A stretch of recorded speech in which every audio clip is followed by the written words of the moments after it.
Greetings, gentle patrons. You're listening to the Rotten Ragtime Radio Show, broadcast by KUHS 102.5, the first and only solar-powered radio station in Arkansas. And I, Sir Cophagus, am your graveyard guide, embalmed, enchanted, and entirely too enthusiastic, proud to be the first and only horror host of the natural state. So let's dust off the cobwebs clogging your phonograph, dim those lights, lock up your daughters, and let us entertain you in a way that you are no longer accustomed. It's time to boogie with the boogeyman. This is the Rotten Ragtime Radio Show. Our first rotten reel comes to us from The Caravans, originally a gospel troupe who exceeded all throughout the 50s up into the mid-70s. They didn't do too many non-gospel hits, and this happens to be one of the more famous due to pop culture osmosis. This is The Caravans with The Spook.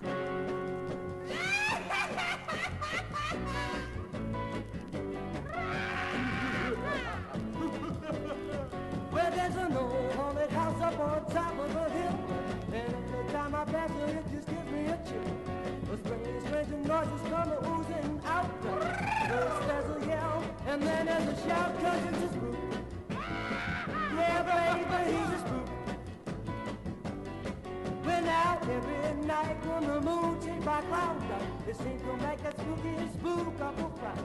He puts on his sheet and he screams all night, and everybody passing is a filled with fright, 'cause it's a spook. Oh baby, he's a spook. When out of the depths of that darkest night, that spook just prowls, seeking a fight. He claws and he scratches and he kills them dead. Anybody in it is shouting, the head guy is a spook. Yeah, baby, it's a spook. Go, baby, go, go, go, go, go, go.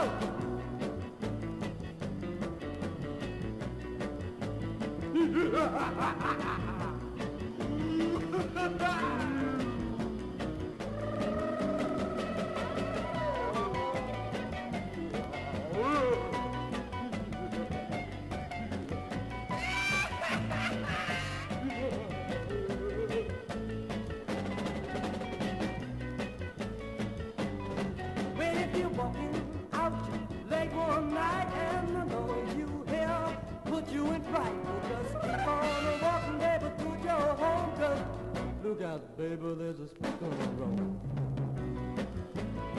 Oh, baby, he's a spook, spook, spook, and he's coming after you. Oh, baby, here he come now. He's coming after you right now. Up next, let's go wobbling with the Goblin and the ever-lovely Rosemary Clooney. Enjoy.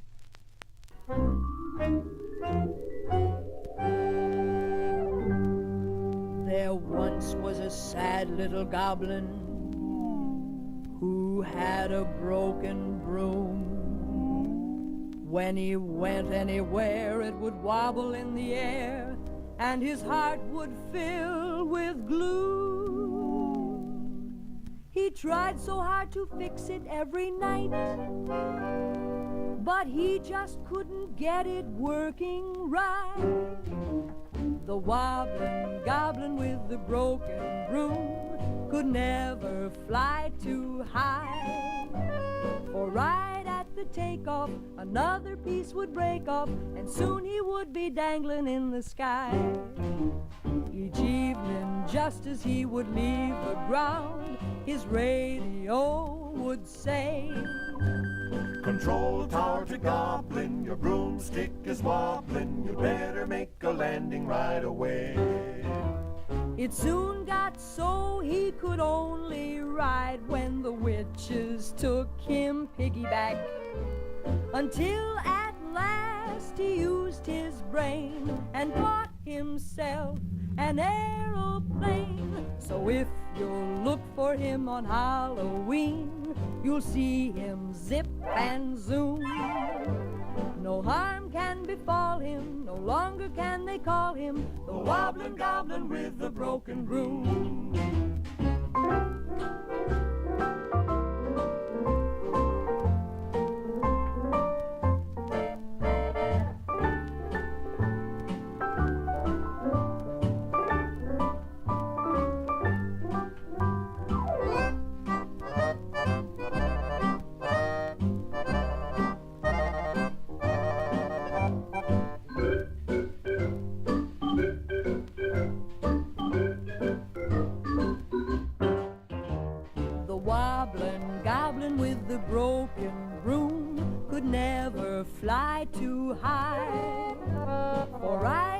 would take off, another piece would break off, and he would soon be dangling in the sky.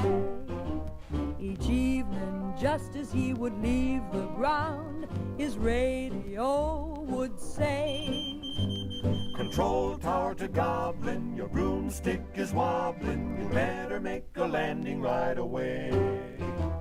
It soon got so he could only ride when the witches took him piggyback, until at last he used his brain and bought himself an aeroplane. So if you'll look for him on Halloween, you'll see him zip and zoom. No harm can befall him, no longer can they call him the wobbling goblin with the broken broom.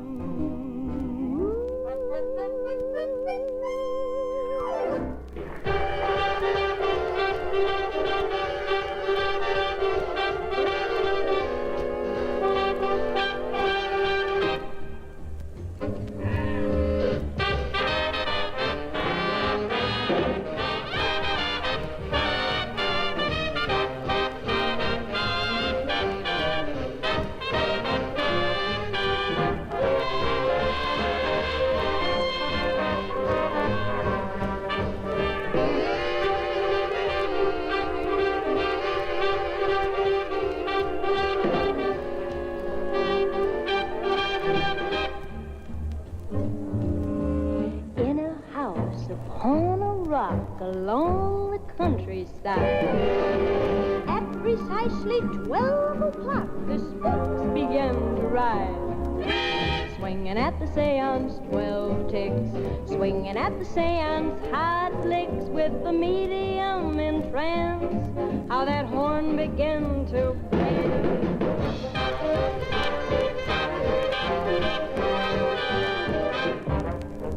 Swinging at the seance, 5 men. Swinging at the seance, jive men. When the trumpet blasted out, all the spooks began to shout.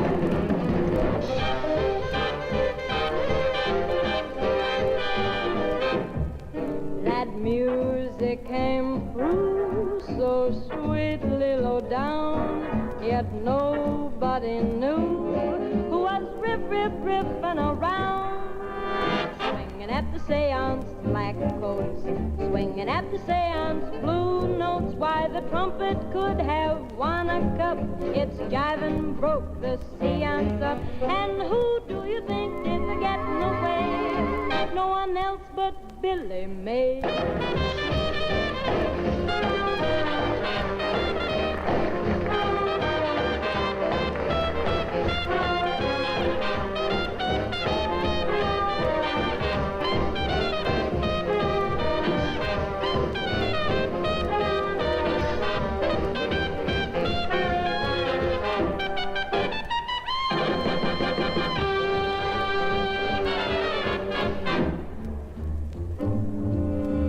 Swinging at the seance, 12 ticks. Swinging at the seance, hot licks with the medium in trance. How that horn began to dance.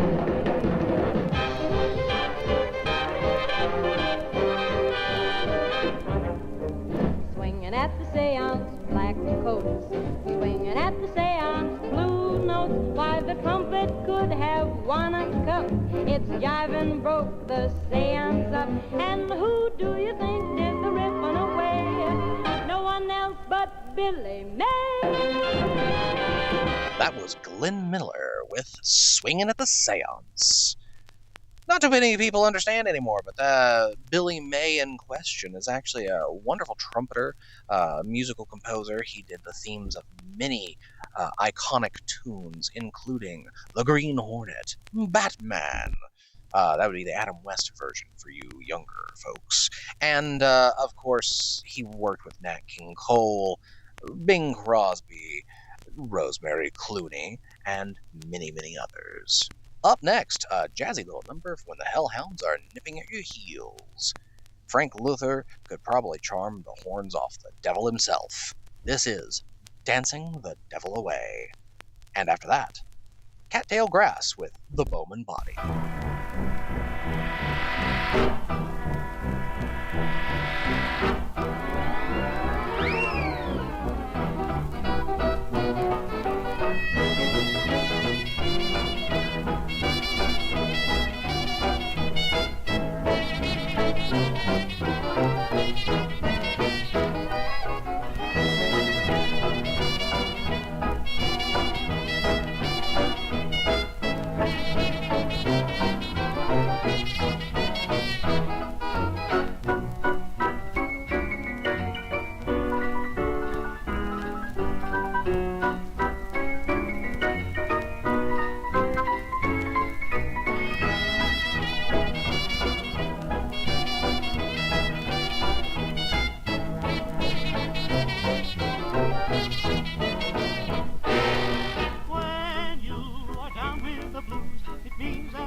You'll find them easy to lose, dancing the devil away. Just grin and don't let him in whenever he tries to get under your skin. Pick up your feet and begin dancing the devil away. That evil spirit is nothing but the voodoo. Just stamp your feet on the ground and shake your hoodoo. Now that you know how it's done, keep out of the shadows and stay in the sun. Come on and join in the fun, dancing the devil away.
Bowman is a little man completely out of his head.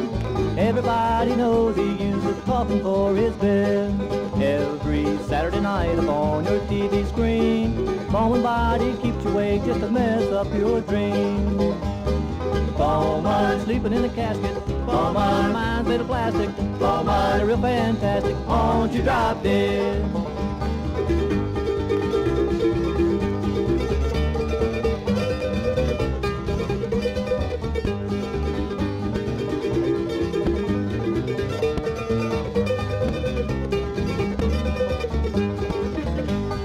Bowman has two black eyes, his face is depths of white. His analyst once told him, Mr. Body, you ain't right. Bowman wears tennis shoes, they really look swell, but believe me, they look lots better than they smell. Bowman sleeping in a casket, Bowman mind's made of plastic, Bowman real fantastic, won't you drop dead?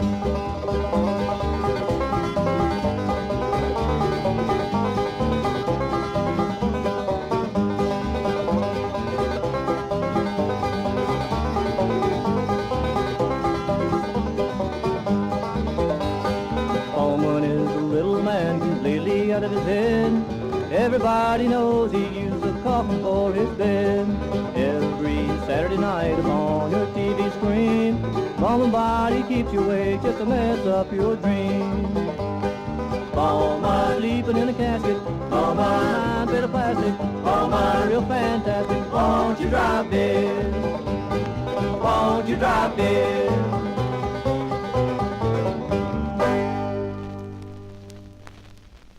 You wouldn't think it, given the whimsy of that particular tune, but the Bowman body, played by Bill Bowman, wound up entertaining audiences all throughout Virginia for practically 30 years, running 3 separate shows including Shock Theater, Cobweb Theater, and Monster Piece Theater, along with special appearances on Slime Theater. Mr. Bowman's whimsy and love of improv was definitely something to behold, and unfortunately very little of his footage survives. This was simply our tribute to him. We actually wound up losing Mr. Bill Bowman on September 29th of 2024. He was 89 years old. Shame, really.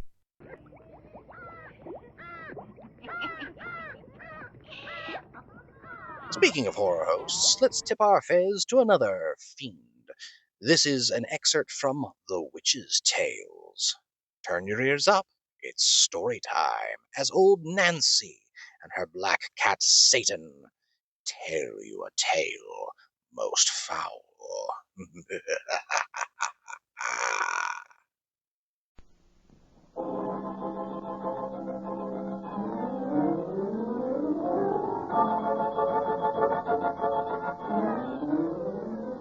We bring you The Witch's Tale, written and produced by Alonzo Dean Cole.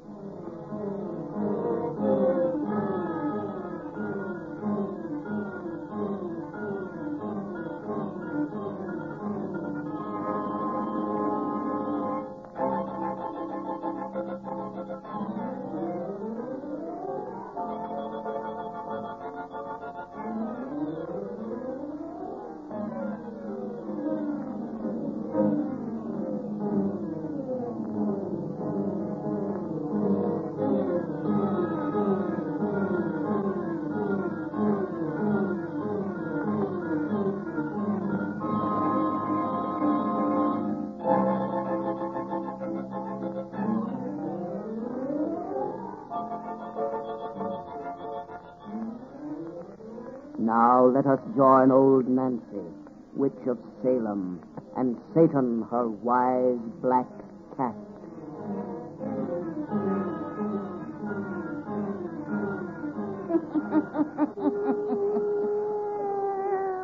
I'm 11-year-old I be today. Yes, sir, 111-year-old. Will Satan, here all these folks be gathered to hear one of our pretty little bedtime stories. And tonight, we're gonna tell 'em one that's become famous all over the world. You're right, Satan. A woman named Mary Shelley once writ this yarn of ours in a book. But she, nor no one else, never knowed the true facts of the case but me. Douse out them lights. Sitting in the spooky shadows is the way to hear our pretty tales. Now, draw up to the fire and gaze into them embers. Gaze into them deep, and soon you'll be with us in Switzerland. Soon you'll hear our yarn of Frankenstein. Frankenstein.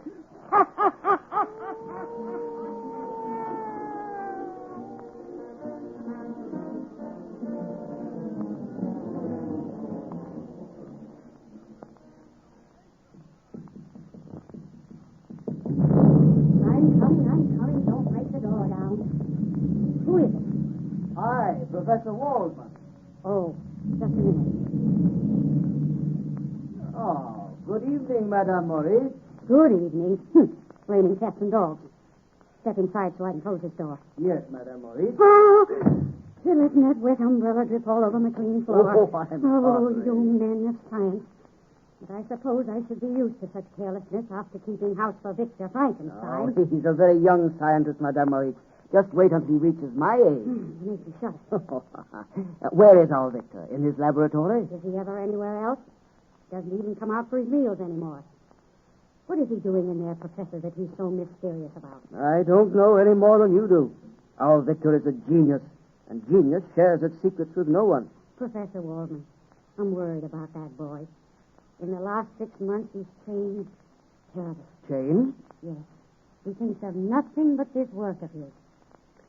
You know how much he loves his fiancée, Elizabeth. Yet 3 times he's postponed their marriage because it wasn't finished. And I'm afraid of whatever he's doing. I feel it is unholy. Madame Maurice. Unholy, I tell you. He forbids me to enter that laboratory of his. But he can't close up my ears. At night, I hear frightful sounds from there. The cries of animals in pain. And then from him who has always been so kind, insane shouts of triumph. And I've seen the things brutish-looking men bring in this house. Hideous things from the slaughterhouses and the morgue. Last week, the public executioner was here.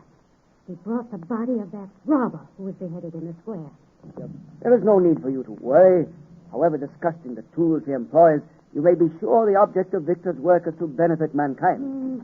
I hope you're right, but he's coming from the laboratory. Hear him lock the door behind him. From the care he takes, one would think that room was filled with gold. Good evening, Victor. Oh, Professor Waldman. I'm so glad you received my message and came at once. Oh, Madam Morris, get your hat and cloak. I must send you to your sisters. In this awful storm. Oh, is that a storm? Is there a storm? Well, then you must call a cab. I'm sorry, but Professor Waldman and I must have the house alone. This is the night for which I've worked so long. The night on which I'll finish the crowning achievement of the ages. Victor, you are trembling with excitement. What have you done? Tomorrow all Switzerland shall know. My name shall ring throughout the world. And you shall know first, dear Madam Morris. But tonight you must go. You must go now. You mean your work is ended? Yes. There will be no more dead bodies coming through that door? No more horrors from the No, slaughterhouse? that's over. Now go. Go. I'm going. Even though I catch my death of cold in this awful storm, it'll be worth it. Go. Please go. Victor, what have you discovered? Wait till she's out of hearing. She wouldn't understand. She's gone. What is it? Come and see. Come into the laboratory. Professor Waldman, from the putrescence of death, I have wrested the secret of life. Life? Yes. I, Victor Frankenstein, have created man.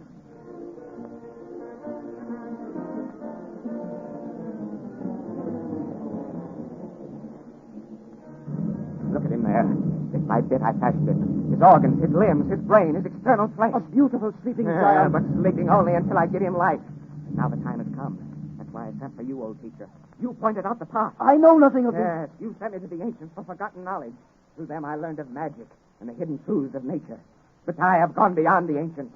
In a moment I shall make a man. I shall be as God. You blaspheme. Why?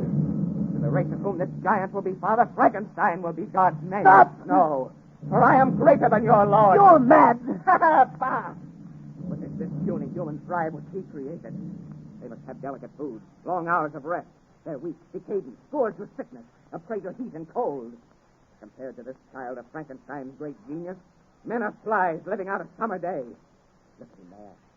8 feet tall, a mountain of strength, immune to weather, illness, and fatigue, with a brain that will grasp in a single hour all that man must take a year to learn. This machine will give him life. I pull the lever. What? No, don't. In a moment he will breathe, and I shall have improved on nature. I shall have improved on God. The giant's blood goes warm. There's pulsation in his veins. Soon he'll rise and walk. Great God! No, great Frankenstein. Victor, the beautiful contours of his body are changing. What? His flesh is shriveling like a mummy's. Becoming ugly. Misshapen. You are creating a horror. A machine. I'll turn it off. Too late, he breathes. Voice. He lives. May God forgive you, Frankenstein. You've made a monster.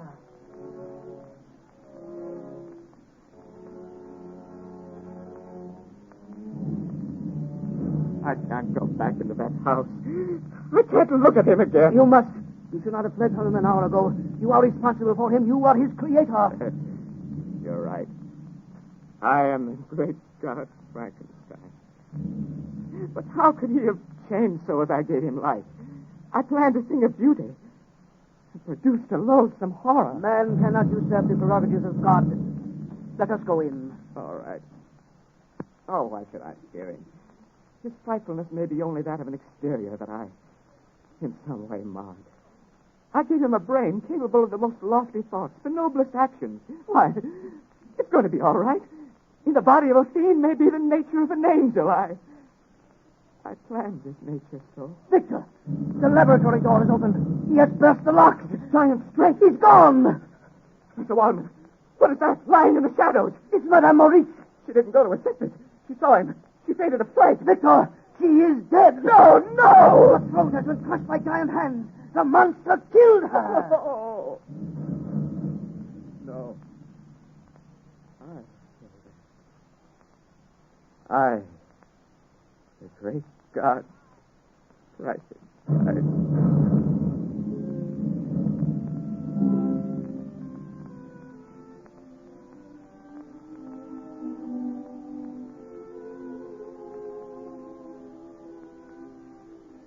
Well, my boy, how does it feel to be on your feet again? Not bad after a year in bed, I'll wager. A year has passed since that awful night. Here now. I forbid you to speak of that just yet. Oh, I'm quite strong now. And we must talk, Professor. This is the first opportunity I've had to be with you alone. Careful, Victor. Elizabeth is in the next room, and your mother. They don't know. No one knows but you and me. They think your ravings of the monster simply figments of delirium. And you have been quite mad, you know. Yes. Mercifully mad. Till a week ago, the darkness lifted from my brain to let me remember. And to fear. What other crimes is the thing I made committed since you brought me here? Where is he? You must tell me. You have nothing to fear, Victor. The monster is dead. Dead? Yes. You're not lying to me. You're not lying just to ease my mind. No. During the week after his disappearance, he was seen in several villages, and the superstitious farmers took him for a demon from another world. At last he was fired upon and wounded. A trail of his blood was traced to the edge of a mountain chasm 1,000 feet in depth. We shall never hear of him again. He's really dead. Oh, oh, I feel as though the weight of time itself were lifted from my shoulders. I'm free again. My nightmare is over. There's nothing more to fear. Victor, darling. Oh, Elizabeth. Come in, my dear. I hope you will forgive my intrusion. I heard Victor's voice, and it sounded so different, so happy. I simply had to come in and see you. Oh, I am happy, dearest. I shall be happy forevermore. You will be even happier if left with Elizabeth alone. Oh, I know, young lover. Oh, really, Professor? I'll see you later. Elizabeth.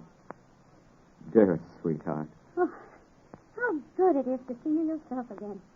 You've been so ill, so close to death. But now I have returned to life. And to you forever. You mean until you go away again? Back to your studies, your experiments? No, my studies are over. My experiments are ended. Victor. I shall never enter a laboratory again. There will be no more postponements of our wedding. Then I shall have you all my own. For always. Always. Oh, my dear. You don't know how happy that will make me. I've been so jealous of the science which kept you from me. It seemed to keep you from even the stars. I have come back to you. Oh, God. Elizabeth? Oh, your mother is calling me. I must tell her. Perhaps we can be married right away. Tomorrow, if possible. Oh, I love you. How I love you. Elizabeth! A coming, Mother Frankenstein. Oh, I'm so happy. And, happy. Happy. Happy.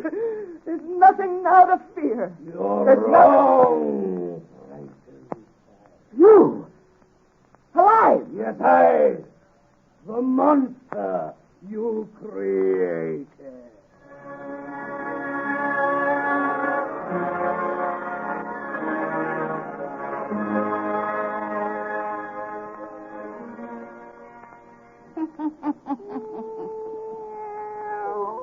And Satan, these folks has got to wait till next time to hear the finish of this pretty yarn.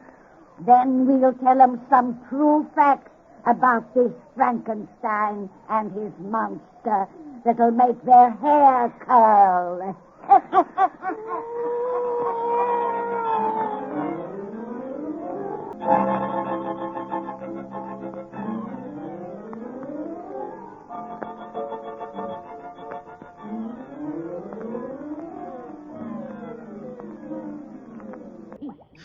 We'll return to old Nancy, Satan, and the story of Frankenstein later on in the program. Until then, why not check out Super Snooper Blabbermouse with the Monster Shindig?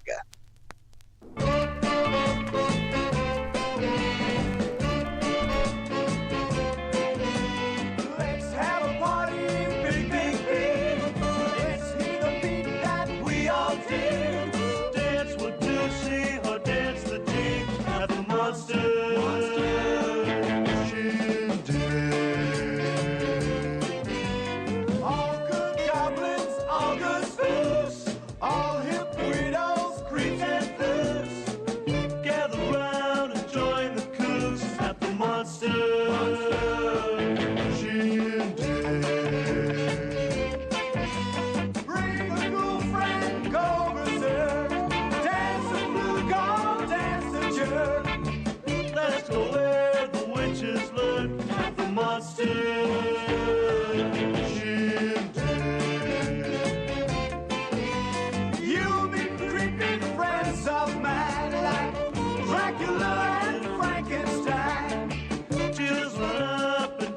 was fine at the monster shindig. To the surf or to the twist, or the holly-golly if you insist. But if you're not there, you won't get kissed at the monster shindig. So let's have a thing that's big, big, big, with that beat that we all dig. Dance what to see or dance the jig at the monster shindig. At the monster shindig.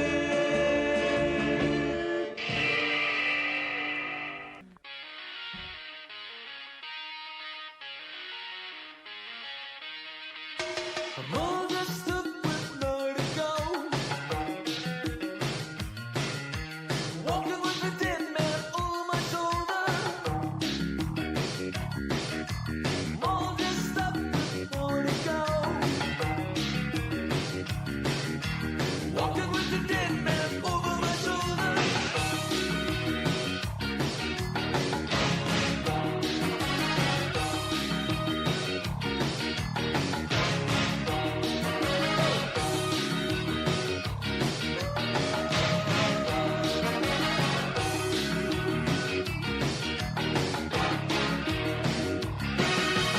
Waiting for an invitation to arrive, going to a party with no one still alive. Waiting for an invitation to arrive, going to a party with no one still alive. I was struck by lightning, walking down the street. I was hit by something last night in my sleep. It's a dead man's party. Who could ask for more? Everybody's coming. Leave your body at the door. Leave your body and soul at the door. Don't run away. It's only me. Only me.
mysterious and spooky. They're altogether ooky, the Addams Family. Their house is a museum. When people come to see them, they really are a scream, the Addams Family. Neat, sweet, petite. So get a witch's shawl on, a broomstick you can crawl on. We're gonna pay a call on the Addams Family. In the Tower of London, large as life, the ghost of Anne Boleyn walks, I declare. He declares. Poor Anne Boleyn was once King Henry's wife. Until he made the headsman bob her hair. Ah, yes, he did her wrong long years ago. And she comes up at night to tell him so. With her head tucked underneath her arm, she walks the bloody tower. With her head tucked underneath her arm at the midnight hour. She comes to haunt King Henry, she means giving him what for? Gadzuck, she's going to tell him off for having spilt her gore. And just in case the headsman wants to give her an encore, she has her head tucked underneath her arm.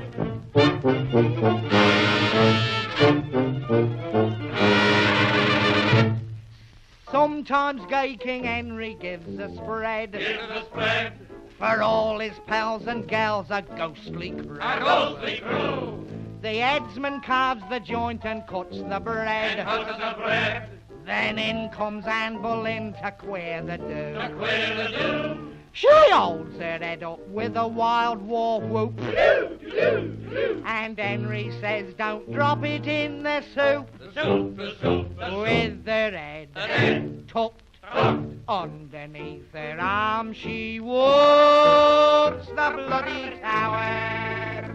With her head tucked underneath her arm at the midnight hour. The sentries think that it's a football that she carries in, and when they've had a few, they shout his army going to win. They think that it's Red Grange instead of poor old Anne Boleyn, with her head tucked underneath her arm. Along the drafty corridors for miles and miles she goes. She often catches cold, poor thing, it's cold there when it blows. And it's awfully awkward for the Queen to have to blow her nose with her head tucked underneath her arm. With her head tucked underneath her arm. That was Stanley Holloway, a tribute to Anne Boleyn, with the song Her Head Tucked Underneath Her Arm. Before that, we had a Dead Man's Party with the Mystic Knights of Oingo Boingo of Danny Elfman fame. We now return to science gone mad as old Nancy finishes out the tale of Frankenstein.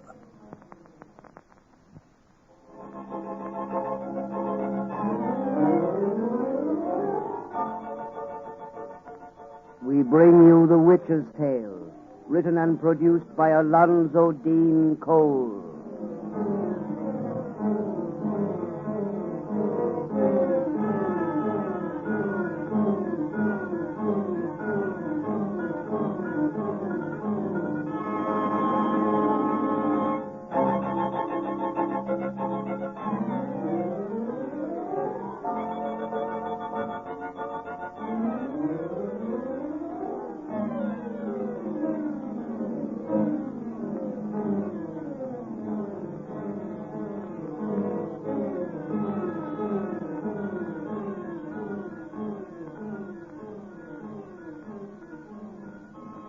And now let us join old Nancy and her black cat, Satan.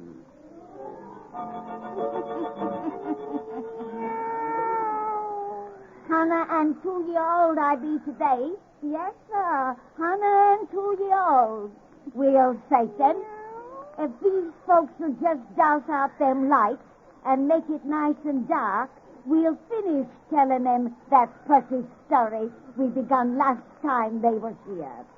We already told them how that scientist fella discovered the secret of life and made a monstrous, ugly giant whose first act was to strangle an old lady.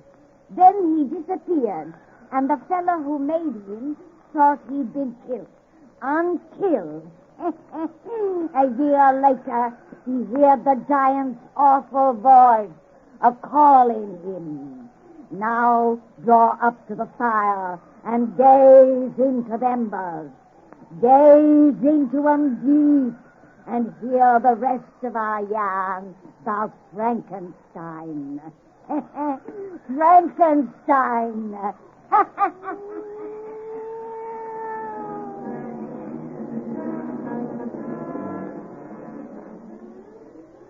I'll follow to this desolate place as you bade me. What do you want of me? To show you my home, Frankenstein. This barren cave up on the mountainside, exposed to the winds and howling beasts. Here I, the monster you created, live, whilst you reside in comfort. I want to show you my solitude, whilst you are planning marriage. I thought you dead. You made me too strong. The fall you had had killed me could not destroy my body. I simply disappeared from man because man has shut me out. Even you cannot bear to look at my repulsive being. Even you, my maker. You, my God. God. Great God, Frankenstein. Yes, when you made me, so you called yourself. How did you learn that I was your creator? Upon that night when I first knew life, you fled from the horror you'd given breath from me. I was naked, it was cold. I wrapped a cloak of yours about me. There were papers in his pocket. When I learned to read, I found those papers were your notes of my creation. A pretty tale they told of how you made me from the refuse of the slaughterhouse and morgue. I'm partly man and partly beast. You owe me recompense for the awful life with which I'm cursed. That is why I summoned you tonight, that you may pay your debt. What do you wish? A companion. Companion? Yes, Frankenstein. Oh, I hate you, yet I love you, for you're all I have. Take pity on the thing you made, for I am lonely, with a hunger that no man can ever know. You want me for your companion? No, you no more than other men can bear to look upon my frightfulness. Give me a creature as loathsome as myself, one who will not turn from me to hide its eyes in horror. You mean create another monster? Yes, for everything upon this earth excepting me, there is a mate. Of my breed, I am Adam. Frankenstein, make me an Eve. Eve? A female? Yes. No. Yes, you planned marriage. Why not I? No. Why, you might loose upon the world a race of monsters. A race who would destroy mankind. I swear we'll do no harm, Frankenstein. I swear. Never. I presume no more upon the powers of heaven. I experiment no longer with the mysteries of God. You will not create for me a mate? No, 1,000 times. Yet you yourself will take one? Beware, you made me strong. I can crush you like a shell. I'm not afraid of you. Only of life's secrets I have already probed too deep. I will not do the thing you ask. Then die! Right. No. I spare you now. At the hour of your greatest happiness, I will strike. Straight to your heart, Frankenstein. Wait and hear, for I'll be with you on your wedding night. On your wedding night.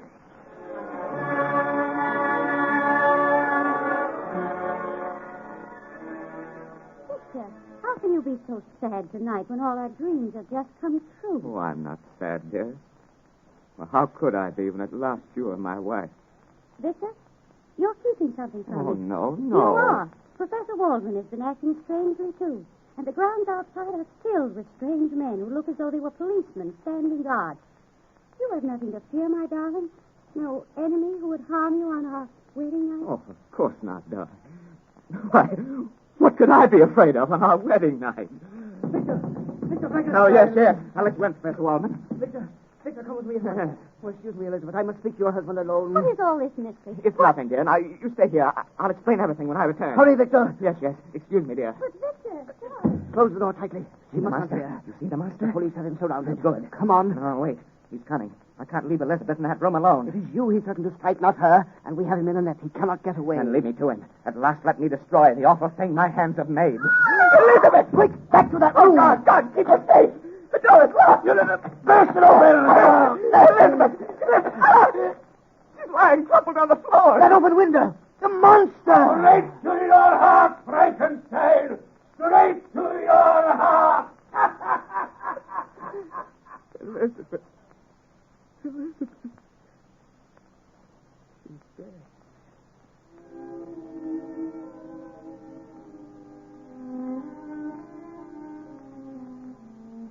Ah, so, Frankenstein, you tracked me down. You fiend of hell! Stand out from those rocks where I can see you. Oh, you may aim at my breast that pistol which you carry. Very well. I have you now. Not yet. You forget how fast I move. Let me go. Oh, did you think to destroy me with weapons such as this? I, whom you made superior to the puny race of men, I throw your pistol into yonder chasm. And I release you unhurt and unharmed.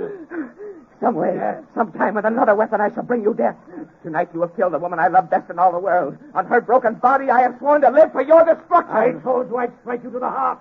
You thought I meant your heart of flesh, your body. There was a better way. I've turned your happiness to misery. Oh, God, great Lord of all, destroy this monster. You are my God. You, my Lord of all. Listen, my father. As you denied me the comradeship of one frightful as myself, now you are denied a mate. As you condemned me to a life of solitude and sorrow, now you are condemned. You've sworn to live for my destruction, you have said. Your hate will make you follow me across the world. Through the sun-scorched desert and the icy plain, you know heat and cold and thirst and hunger, to which I, your creature, am immune. How well you made me, great God Frankenstein. You'll follow me across the world. I always just ahead, you always just behind, until your body wrecked by age and sorrow. We will reach the end. Now I go, and you will follow. I will follow to your death. To the death of both. For you and I henceforth are one.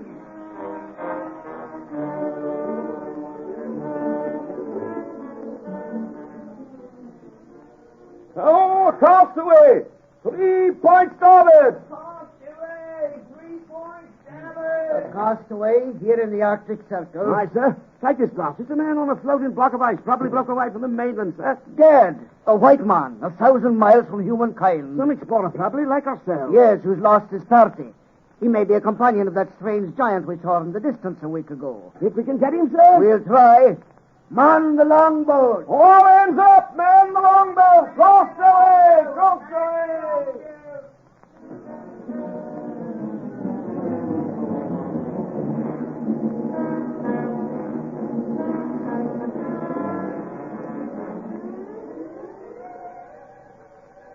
It's a strange story you tell, Mr. Frankenstein. You've pursued this man for 40 years. Not a man, a monstrous fiend. Over mountain and desert, ocean and plain. From the fells of Africa, here to the Arctic Circle I have followed. I always just behind. He always just ahead. For 40 years, I have known no home, no friend. Only solitude, misery, and an empty dream of vengeance. Now I'm dying. I can pursue no longer. There, man.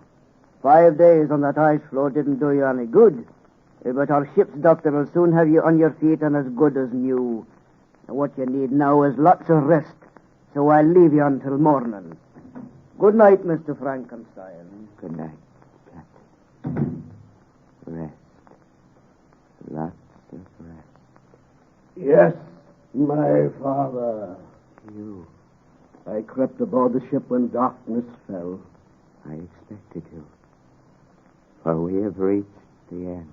Yes, a God as miserable as is Adam, and Adam as sorrowful as is God. Sorrowful because your vengeance is over. No, Frankenstein. At the end, there is no longer heart for vengeance. All things cease. All things begin again. You're dying. The son cannot survive the parent. Let me lift you in my arms. Carry me to the deck. Gently, tenderly I bear you, for you're all I've had to love. All I've had to hate. Frankenstein, forgive me at the end. I forgive. And forgiveness beg. Beneath these icy waters, let there be one grave for both. You and I, creator and created. My presumption and your misery. We're at the rail. The waters wait below. Let us find peace together. Now. The end. The end.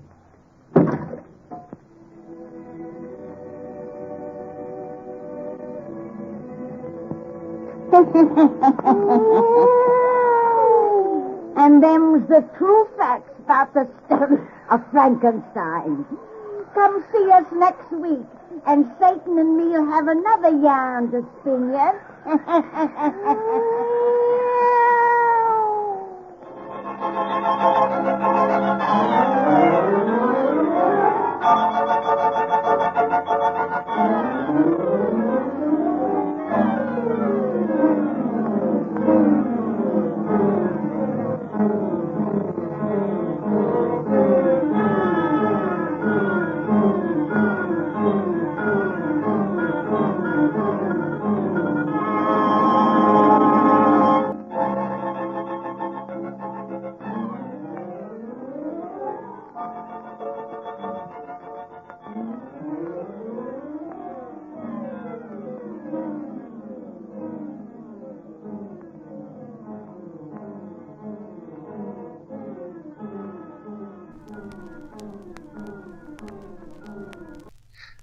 And now the moment you've all been waiting for, the final song of the evening.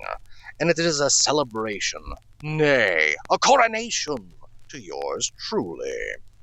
The Monster Wave is a band known for many monstrous melodies, hence the name, and they have come up with a little ditty that has become the official theme song of the Cinetomb, where I show the weirdest, wildest, and most deliciously demented films ever unearthed. Cult classics, celluloid disasters, and drive-in fever dreams, each one good enough to sink your teeth into.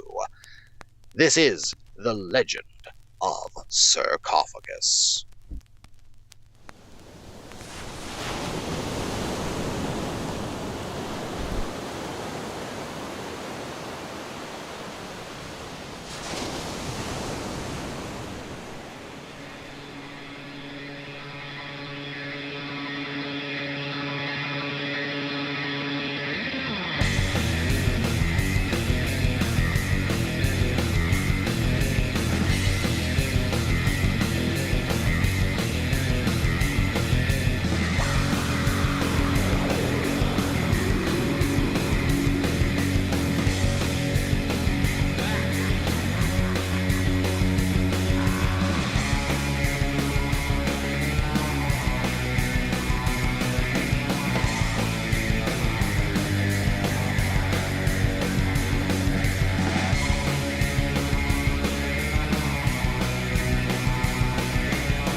Well, boils and ghouls, our musical mausoleum must shutter for the night, as another hour of haunted harmonies and howling hijinks comes to an eerie end. This has been the Rotten Ragtime Radio Show, brought to you by KUHS 102.5. May your beds be cozy, your records unscratched, and your nights just spooky enough. Until next time we haunt the airwaves, remember, it's only rotten if it's fresh from the tomb. Good night, and pleasant screams.